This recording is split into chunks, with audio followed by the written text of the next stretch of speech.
Daghan kayo mga pagtulunan ang atong makatunan dinhi sa ato karong mga pagbasa, labi na gid sa atong ebanghelyo. Gusto lang kong mosentro sa kinini ang pagpapahawa o giyawa. Ganahan mong mopapahawa o giyawa?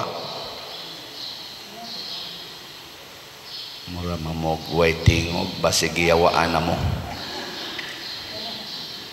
Ang gahom sa pagpapahawa o giyawa nga gigamit ni Kristo mao ang gahom sa Ginoo matud pa niya. Hain man ang gahom sa Ginoo anaa sa iyang pulong. Ang pulong sa Ginoo kun mao na gani atong sigihan og kaniganing sunod, sigihan atong paminaw nya ato gyung puy-an sa pulong og sa buhat, wa gyoy yawa nga mobarog sa atong atubangan. Lingi ako na imong tupad ina kinsang pulong imo rong gisunod na kay usahay dali kay natong isalikway ang pulong sa Ginoo. Kay nagtuo ta nga maghatag natog kadautan sama nang moingon ang Ginoo, ibaligya ang tanan nimong katigayunan ug ang halin ihatag ngadto sa mga kabus unya sunod kanako. Murag tag makaingon di sana mahimo kanang atong gihuna-huna nga moingon di na mahimo, mauna na ang yawa nga mireklamo mitudlo nato kay yawa espiritu man na mutingog man na pinaagi sa atong hunahuna o sa atong pagbati.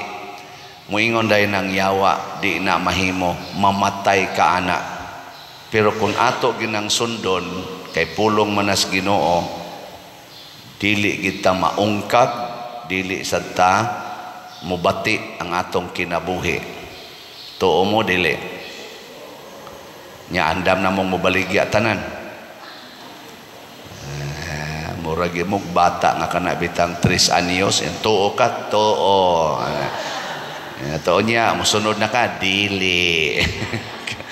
Ay wa moy ayo Kuan na gyud pamatud nya unsa man pag matuod matud pas mga philosophers ningon sila sayon ra kuno pamatud-an kung tinuod ba ang maong kanang statement kun himuon nimong universal pasabot i-apply nimo sa tanan.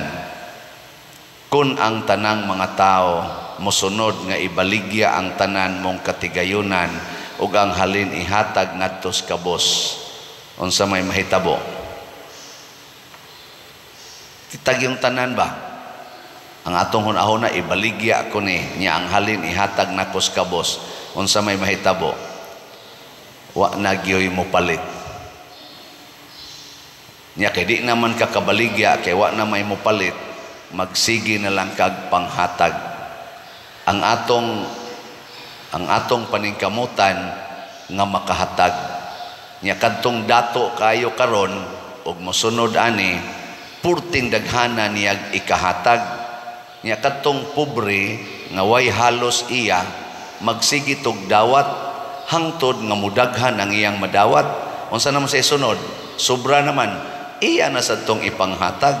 Moabot yung panahon nga ma-level tang tanan, wa nay dato, wa nay pobre. Mao din ay lungtad. Mo na nga mulambo, dili maungkag, dili mag-away. Kay karon nag-away pa man ta kay isig pa mag-inilugay. Ako ni. Hangtod yun mag-away. Nge, lingi ay mong tupad. Ing nawa pa karoy gikaaway. Ing na kono. Nawa kay gikaaway karon. Na so siging simba niya naalagya po'y kaaway. Ilog anang yuta, ilog anang kaptangan. Ngano man di lagi manghatag. Musupak yus pulong sa Ginoo. Muna ang yawa hadlok yun siya sa Ginoo. Kahibaw manggong Ginoo nga iyang pulong naghatag yun og kinabuhing way katapusan o kalipay. Pananglitan kanang moingon ang Ginoo, kung tamparoson imong pikas aping, ipatamparos lang sang pikas. Saman, makaayo na o makadaot? Kusga. Luya kay mga kayo. Mao lagi huna-huna lagi himua nga ang tanang tao din agyod mo baos og tamparos. Tanan ba magpatamparos na lang, dili na gyud mo baos og tamparos. Kinsa pa may mo tamparos? Wa na. Di wa na mga bunog. Di ba? Pero mo baos ka, unhanti ka, apertin bunuga sa alkansis kusog. Di ba? Kay unahay naman. Pero mo pulos tag gustong magpatamparos, kitang tanan gyud, awa na mo tamparos Ato pa magkahiusa na. Kanisang iingos Ginoo, walay laing labing dakong gugma gawas sa pagpakamatay para sa imong gihigugma. Zaman makaayo na nga ikaw nga nahigugma magpakamatay sa imong gihigugma, maayo na dili. Hay may inyong pilion, magpakamatay o magpractice og self-defense. Kay gitudlo biasa na sa kalibutan, self-defense. Wa kay priso basta ang imong pagpatay niya bunga sa imong self-defense. Ana. Pero ang Ginoo ingon, why self-defense? Pagpakamatay gyud, ihalad ang imong kaugalingon para sa imong gihigugma. Nya kay naingon man siya, higugma ang imong kaaway, pagpakamatay para sa imong kaaway. Nya, okay mo ana, dili. Mao na mga yawanon mo. Sige, huna-huna agyapon. Sige, himo agyapon nga ang tanan yung tao bas kalibutan, di na mo patay, magpakamatay na lang. Unsa may mahitabo? Wa nay pinatiyanay, wa nay gubat, wa na ning kanini ang panunggab nga atong niaging adlaw dihan sa gibalita nga gitabangag dunggab sa ice pick. Wa na. Kay nga naman pulos naman maghuna-huna nga ako'y magpakamatay para nimo. Kung mag-away ang banag asawa, di na mo ingong banab, patyo ti karon. Di na sa mo ingong asawa, patyo ti kang animala karon. Unsa na may isultis asawa, pati ako, animala ka. Ingong sang bana, ikang yawa ka, ikay patay nako. Kay andam ko magpakamatay nimong yawa ka. Nindot no. Di gyud sila mo patay. Mamalikas lang, agamay na lang sa igo rang mamalikas, pero di na gyud mupatay. Kay imbis siya mupatay sa iyang kaisog, magpakamatay man siya. Kinsa may muunag patay nga pulos man gustong magpakamatay sa usag-usa, wa nagi mupatay. Mawagtang sa ning atong siging himo aning mga atomic bombs, kining mga armas nga igugubat, mawagtang sa ding tanan, dili na tahulgaon ni ining gitawag og end of humanity because of mass destruction nga mga kahimanan. Mawa sa ding abortion, kadang abortion karon nga niabot na kuno og i-text ninyo sa inyong Google, i-search sa Google, niabot na kuno ron og 73 million ang mamatay sa abortion kada tuig. 200,000 ang mamatay sa abortion kada adlaw. Ngano man, wa man magsunod sa pulong sa Ginoo. Tanawa inyo mga naong, wa gi reaction. Wa mo maguol anang mga bata dihastian sa inahan, gipangpatay sa inahan mismo. Ang inahan mismo mo inipatay sa iyang anak, sud sa iyang tiyan. Niabot og 73 million kada tuig, 200,000 kada adlaw. So gahapon 200,000 ang bata nga gipatay, di mo maguol ana. Be kanang naangi kugos-kugos nga bata, patyo na nato karon. Unsa man ka inday, maguol ka dili. Siyab suway pa der, suway. Di ba? Pat yung tagyog ka. Muana ka oy. Pero nganong mura ra magwa nato ang mga bata nga naastiyan sa inahan tag-upat ka buwan, tag-tulo ka buwan, gipang patay, gipang luglog dito sa ilawom, gipang tabas-tabas o gipang saksyod o gilabay ngadto sa septic tank. Baka naasa na nila ilabay. Nganong di man ta mag-uol? Kalos conscience. Kay naniguro na tas atong kinabuhi. Bahala na diha mga bata. Total, wapa man na sila mataw. Ang importante, kita nga ni ana na tao. Oy, ayaw ingon ana. Mas importante sa Ginoo ang bata nga naapasod sa taguangkan kay niining mga tiwasonon.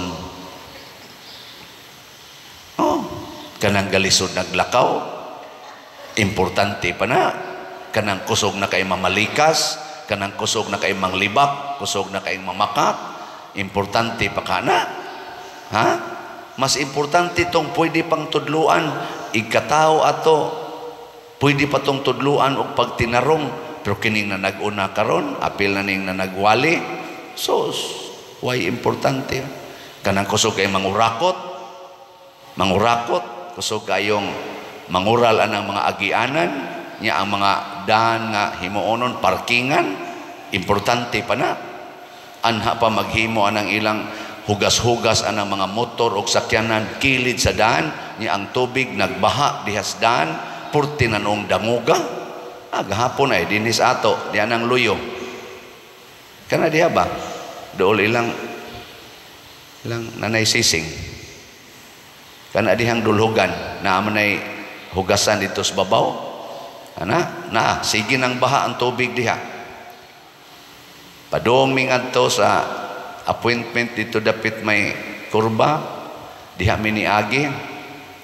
Pagdayon ginamong tungas, ang motor nga nagdulhog, nadakinas, tumba gidayon, lagpot, abot dool sa among inuba ang tao nga nalagpot. Nadakinas anang tubig. Pila pa man kabuok ang madakinas diha, una pa na siya sulbaron sa atong mga barangay officials kanang gasigi og pasirit anang tubig daplis daan nga naa na nagbaha sa daan, hazard sa mga motorista. Tinarong kayong dagan sa motor, mura lagi signet. May gani kay paghunat na mog dagan, idga nakabawi-bawi gyud no, di pa gid ni may patyon no, di pa sa tingali makapatay, naka-brake pa gyud. Diha na gyud mga tulo ka dupa tingali itong distansya sa taong galigid-ligid. So nga na, kay kuno panginabuhi. Nya ka na, mulaom ta ng klasihas mga tao nga manginabuhi, nga naghatag og hazard sa iyang katilingban, sa iyang mga kaigsuonan. Di na eh. Pero mura lang yung gwa nato, nga nung mura ra magwa, tungod kay maniguro na ta sa atong kinabuhi, wa ta magsunod sa pulong sa Ginoo, gasunod na tas pulong sa demonyo nga nagsigig ingon nato okay ra gid na kay panginabuhi na. Na paninda ang kilid dahan nga wa nay kaagian, sigig yung paninda amo ning panginabuhi. Purting trapikas agianan kay anha na gyud mo tindas karsada, amo ning panginabuhi. Unya imong silingan. Kumusta man? Imong ipapatay tungod las imong panginabuhi. Di ba? Pamuhi anang mga baboy, purting bahuan nas atong palibot, ang mga sapa, nangahurot, nagkahugaw, di na magamit, kay adto ilabay ang hugaw sa baboy, kang ibuhi, kay ibaligya, amo ning panginabuhi. O niya, ang imong silingan nga nagsigig hanggap anang baho, di rabato ni mo tagaag kwarta, bahin anang imong halin, siya ray tighanggap sa baho, niya ikay tigpahimo sa halin. O anak, lingay mong tupad ing na mura man tagi kasaba ang pader ing na ko no ing na mura tagi yang ikasaban di ang ako lang ba mahalo nato ang pulong sa Ginoo nga nag-ingon ayaw pagpatay kanang mga bata na asod sa tiyan ayaw i-abort luoy kaayo nya moabot og 73 million tibuok kalibutan ngilo na kay nastanan oy nya 200,000 ang mamatay kada adlaw gikan man sa record sa kanang World Health Organization, luoy kaita, no? Ingna katapusang lingi sa imong tupad, ingna maayo tingali nga ikaw nalay patyon, ingna maayo tingali nga ikaw nalay patyon kaysa mga bata, ana total tiwasono naman sa ka. Wa gyoy angayan natong patyon, pulos gyud ta magmahal sa kinabuhi, pero kay magpailad man ta yawa, usahay ang yawa iyatang ilad-ilaron nga kanang bata nga naasod sa tiyan dili pa na kinabuhi, pwede pa ng patyon, dili ha nya kana sang pag-inom anang mga pills, kanang naang pagpalaygit, kondom ug uban pang mga muharang sa kinabuhi, mga buhat sad na nga gitawag natog anti-life, kana bang kontras kinabuhi, gitawag na contraception, contraceptives, kay kanang seption mao man na siya ang to conceive, o niya anti or kontra, mo nang contraception, conception, di ba? To conceive, to bear life. Nya butangan din mo pills, butangan din mo kondom, butangag ayudi, ipalaygit nimo, ipabasiktomi, nahimo na kang contraceptive person. Di ba? Mao na ato ng likayan, kay kun atong sundon ang pulong sa Ginoo sa iya gyung pagtulunan, mahimo gitang buhi ug malampuson. Muna si Jeremias gisugos Ginoo dinis unang pagbasa ing sa isulti ang tanan, pero dili kaniya nila paminaon, alang kanila walay kamatuoran ug dili nagani sila maghisgot bahin niini. Giwarningan sa Ginoo si Jeremias, pero ang sugos Ginoo isulti gyud, bahalag dili paminaon. Muna ako sad karon mosulti gyud ko, bahala na mo diha giduka na mo paminaw. Kitaan man ako nagpiyong-piyong mo. Ana-ana man, ana, pero maghisgot pa ta dinhi nga karong hapon mga matay na mo siga di mo tag simbako. Ana, pero kay mga bata man, mga abortion man, kapoy na 73 million. Kapoy na. Hinaot pa unta nga atong sundon ang tubag nato sa Salmo, kun karon makadungog kamo sa iyang tingog, ayaw patigaha ang inyong mga kasing-kasing.